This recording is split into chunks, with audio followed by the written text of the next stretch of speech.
ವೇದಿಕೆಯಲ್ಲಿ ನಿಂತಿರುವ ಸದಸ್ಯನ ಮನೆಯಲ್ಲಿರಲು ಯಾಕೆ ಅನರ್ಹರು ಎಂದು ವಾದ ಪ್ರತಿವಾದ ಮಾಡಬೇಕು. ಭವ್ಯ ಸಮಯದ ಗೊಂಬೆ ಯೂತ್ ಮನೇಲಿ ತೋರಿಸೋ ಅಂತ ಸೆಂಟಿಮೆಂಟ್ ಗೇಮ್ಗೋಸ್ಕರ ಎಷ್ಟೊಂದ್ ಕಡೆ ರೂಲ್ಸ್ ಬ್ರೇಕ್ ಮಾಡ್ತಾರೆ.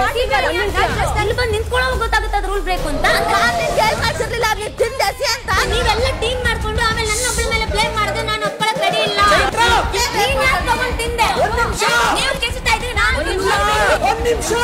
ಬಿಗ್ ಬಾಸ್ ನಲ್ಲಿ ಈ ಸಲ ವಿಭಿನ್ನ ಕ್ಷೇತ್ರದ ಜನ ಭಾಗವಹಿಸುತ್ತಿದ್ದಾರೆ. ಕನ್ನಡ ಬಿಗ್ ಬಾಸ್ ಸೀಸನ್ 11 ಶುರುವಾಗಿದೆ. ಭಾರಿ ಕುತೂಹಲ ಮೂಡಿಸಿರುವ ಈ ಶೋ ಈ ಬಾರಿ ಭಾರಿ ಇಂಟ್ರೆಸ್ಟಿಂಗ್ ಕಂಟೆಸ್ಟೆಂಟ್ಗಳನ್ನು ಹೊಂದಿದೆ. ಕಳೆದ ಎಲ್ಲ ಬಿಗ್ ಬಾಸ್ ಸೀಸನ್ಗಳಿಗೆ ಉತ್ತಮ ರೆಸ್ಪಾನ್ಸ್ ಕೂಡ ಸಿಕ್ಕಿದ್ದು, ಈ ಸಲ ಯಾವ ರೀತಿ ಬರುತ್ತೆ ಎನ್ನುವುದನ್ನು ಕಾದು ನೋಡಬೇಕಾಗಿದೆ. ಈಗಾಗಲೇ 17 ಜನ ಕಂಟೆಸ್ಟೆಂಟ್ ಬಿಗ್ ಬಾಸ್ ಮನೆಗೆ ಕಾಲಿಟ್ಟಿದ್ದಾರೆ. ಇವರಲ್ಲಿ ದಕ್ಷಿಣ ಕನ್ನಡದ ಫೇಮಸ್ ಕಾಮಿಡಿ ಸ್ಟಾರ್ ಕೂಡ ಇದ್ದಾರೆ.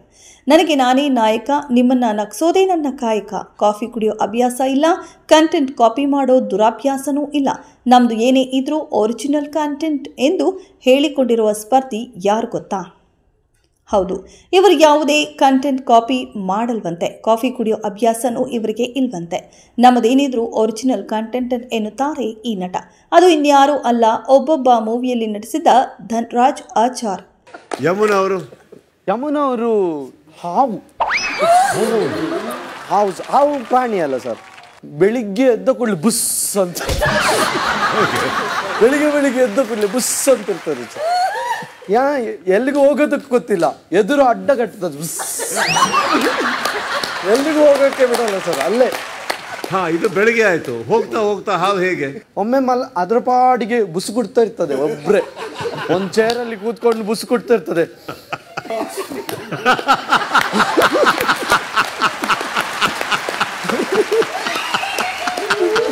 ನಾವೇನಾದ್ರೂ ಬೌಲಲ್ಲಿ ಹಾಲು ಕೊಟ್ರೆ ತಣ್ಣಗೆ ಕುಡಿತಾ ಇರ್ತದೆ.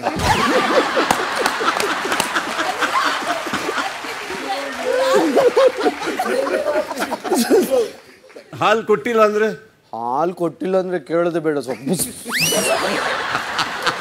ಧನ್ರಾಜ್ ಆಚಾರ್ ಇವರು ಪತ್ರಿಕೋದ್ಯಮದಲ್ಲಿ ಪದವಿ ಪಡೆದಿದ್ದಾರೆ. ಕೊರೋನಾ ಸಮಯದಲ್ಲಿ ಲಾಕ್ಡೌನ್ನಲ್ಲಿ ಮನೆಯಲ್ಲಿ ಲಾಕ್ ಆಗಿದ್ದ ಇವರು ಮನೆ ಮಂದಿಯನ್ನೆಲ್ಲ ಸೇರಿಸಿಕೊಂಡು ರೀಲ್ಸ್ ಮಾಡೋಕೆ ಶುರು ಮಾಡಿದ್ರು. ಈ ವಿಡಿಯೋಗಳು ಕ್ರಮೇಣ ವೈರಲ್ ಆದವು. ಅವರ ಕಾಮಿಡಿಗಳನ್ನ ಜನ ಸಿಕ್ಕಾಪಟ್ಟೆ ಇಷ್ಟಪಡೋಕೆ ಶುರು ಮಾಡಿದ್ದಷ್ಟೇ ಅಲ್ಲದೆ ಧನ್ರಾಜ್ ಅವರನ್ನ ಫೇಮಸ್ ಮಾಡಿದ್ರು. ಆನಂತರ ಅವರು ಕನ್ನಡ ಕಿರುತೆರೆಯಲ್ಲಿ ಮಿಂಚಿದ್ದಷ್ಟೇ ಅಲ್ಲದೆ ಸ್ಯಾಂಡಲ್ವುಡ್ನಲ್ಲಿಯೂ ಕೂಡ ಸೌಂಡ್ ಮಾಡಿದ್ರು. ಅವರು ಅಬ್ಬಬ್ಬ ಸಿನಿಮಾದಲ್ಲಿ ನಟಿಸಿ ಮೆಚ್ಚುಗೆಯನ್ನ ಗಳಿಸಿಕೊಂಡ್ರು. ಇನ್ನು ಪ್ರತಿ ಬಾರಿ ಬಿಗ್ ಬಾಸ್ ಸ್ಪರ್ಧಿಗಳು ಒಂದೊಂದು ಕ್ಯಾಟಗರಿ ಆಧಾರದಲ್ಲಿ ಸೆಲೆಕ್ಟ್ ಆಗ್ತಾರೆ. ಅದೇ ರೀತಿ ಸೋಷಿಯಲ್ ಮೀಡಿಯಾ ಸ್ಟಾರ್ ಆಗಿ ಈ ಬಾರಿ ಧನ್ರಾಜ್ ಆಚಾರ್ ಎಂಟ್ರಿ ಕೊಟ್ಟಿದ್ದಾರೆ. ಕೊರೋನಾ ಲಾಕ್ಡೌನ್ ಸಂದರ್ಭದಲ್ಲಿ ಫನ್ನಿ ಮಾಹಿತಿ ಆಧಾರಿತ ರೀಲ್ಸ್, ಯೂಟ್ಯೂಬ್ ವಿಡಿಯೋಗಳನ್ನು ಮಾಡುವ ಮೂಲಕ ಭಾರಿ ವೈರಲ್ ಆಗಿದ್ದ ಧನ್ರಾಜ್ ಅವರು ಬಿಗ್ ಬಾಸ್ 11ಕ್ಕೆ ಎಂಟ್ರಿ ಕೊಟ್ಟಿದ್ದಾರೆ. ಧನ್ರಾಜ್, ಬಿಗ್ ಬಾಸ್ ನನಗೆ ವಾಯ್ಸ್ ಕೇಳಿಸಲಿಲ್ಲ.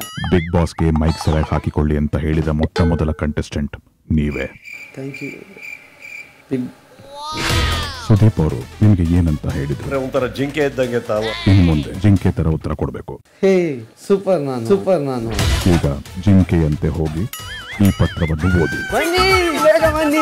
ಧನ್ರಾಜ್ ಆಚಾರ್ ಮೂಲತಃ ಮಂಗಳೂರಿನ ಪುತ್ತೂರಿನವರು. ಲಾಕ್ಡೌನ್ ಸಂದರ್ಭದಲ್ಲಿ ಹಲವಾರು ಹಾಸ್ಯಾತ್ಮಕ ವಿಡಿಯೋ ಮಾಡುವ ಮೂಲಕ ಭಾರಿ ಜನಪ್ರಿಯತೆ ಗಳಿಸಿದ್ರು. ಅಷ್ಟೇ ಅಲ್ಲದೆ ಇವರದ್ದು ಯೂಟ್ಯೂಬ್ ಚಾನೆಲ್ ಕೂಡ ಇದೆ. ಈ ಯೂಟ್ಯೂಬ್ ಚಾನೆಲ್ 5 ಲಕ್ಷಕ್ಕೂ ಅಧಿಕ ಸಬ್ಸ್ಕ್ರೈಬರ್ಸ್ ಅನ್ನು ಹೊಂದಿದ್ದಾರೆ. ಧನ್ರಾಜ್ ಆಚಾರ್ ಇತ್ತೀಚೆಗೆ ಕಲರ್ಸ್ ಕನ್ನಡದ ಗಿಚ್ಚು ಗಿಲಿಗಿಲಿ ಕಾಮಿಡಿ ಶೋಗೆ ಎಂಟ್ರಿ ಕೊಟ್ಟಿದ್ರು. ಅಷ್ಟೇ ಅಲ್ಲದೆ ಕನ್ನಡ ಸಿನಿಮಾದಲ್ಲೂ ಬಣ್ಣ ಹಚ್ಚಿದ್ದಾರೆ. ಈ ಮಧ್ಯೆ ಬಿಗ್ ಬಾಸ್ಗೆ ಎಂಟ್ರಿ ಕೊಟ್ಟಿದ್ದಾರೆ. ಇದೆಷ್ಟು ಈ ಹೊತ್ತಿನ ಸುದ್ದಿ. ಮತ್ತಷ್ಟು ಸುದ್ದಿಗಳಿಗಾಗಿ ನೋಡ್ತಾ ಇರಿ ಸಿರಿ ಟಿವಿ.